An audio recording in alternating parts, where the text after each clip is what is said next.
Bonjour chers adhérents ou adhérentes de l'ADR. Nous allons voir aujourd'hui comment reconnaître un mail frauduleux. Malheureusement, les escrocs ont de plus en plus d'imagination et se sont perfectionnés dans leur tentative de vous escroquer. Il y a quelques années, il était assez facile de détecter un mail frauduleux au vu des fautes d'orthographe ou de style.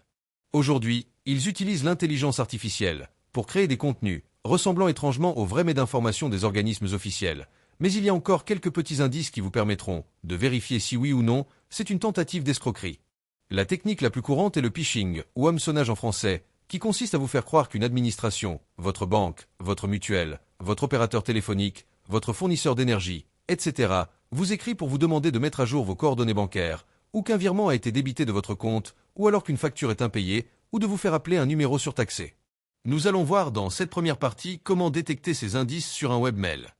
Nous verrons dans un prochain tuto la différence entre un webmail et un client de messagerie. Ouvrez votre compte de messagerie.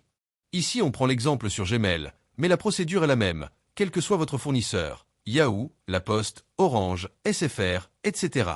Parmi tous vos emails, il y en a un qui, dans son objet, a l'air sérieux puisqu'il parle d'un paiement à Conforama. N'oublions pas que ces mails sont envoyés à des centaines, voire des milliers de contacts et que sur le lot, il y en a sûrement qui ont effectué des achats dans un de leurs magasins. Premier indice avant même d'ouvrir le mail. Passez la souris, sans cliquer, sur l'expéditeur. Vous constatez que l'adresse mail de l'expéditeur, supposée être Conforama, n'a rien à voir avec ce commerçant. Première alerte. Si on ouvre malgré tout le mail, a priori, pas de lien vers un site ou une page. Pas de faute d'orthographe. Pourtant, deuxième indice, l'introduction. Cher client au pluriel. Si Conforama doit vous écrire, il vous écrira en citant votre prénom ou votre nom. Deuxième alerte. Troisième indice. Un magasin comme Conforama ne vous demandera pas de contacter la DGCCRF, mais plutôt votre banque ou leur service client. Troisième alerte. Enfin, quatrième et dernier indice. Regardez bien le numéro de téléphone. Vu la police de caractère utilisée, on dirait plutôt la lettre O que le chiffre 0. Quatrième alerte. À 100% sûrement, ceci est donc un mail frauduleux. Il ne faut surtout pas appeler le numéro indiqué, qui est certainement surtaxé. Si vous êtes client Conforama, appelez le magasin ou le service client. Les numéros figurent toujours sur votre facture ou le mail de confirmation de commande. Ne répondez pas non plus aux mails. Voilà. Nous allons voir maintenant comment repérer un mail frauduleux avec un client de messagerie comme Outlook. Dans cette deuxième partie du tuto, nous allons détecter un mail frauduleux à partir d'un client de messagerie tel que Outlook ou Thunderbird avec une technique différente de la première partie. Vous recevez un mail du service client de CTLM vous informant qu'un nouveau document est disponible et consultable en ligne. Si vous n'êtes pas client chez eux, vous n'allez peut-être pas ouvrir le mail, mais, et les escrocs le savent, sur la quantité de missives envoyées, ils se doutent qu'il va y avoir des personnes qui ont en effet un crédit chez CTLM et qui vont être tentées d'ouvrir le mail, voire plus. A priori, le mail a l'air authentique, sauf que, encore une fois, l'adresse de l'expéditeur, le service client, slim@fakenet.net n'est pas une adresse mail officielle de CTLM, même si elle paraît une adresse sérieuse. Admettons. Mais quand vous passez la souris sur le lien hypertexte « Accéder à votre espace personnel », on peut visualiser l'URL vers laquelle pointe ce lien.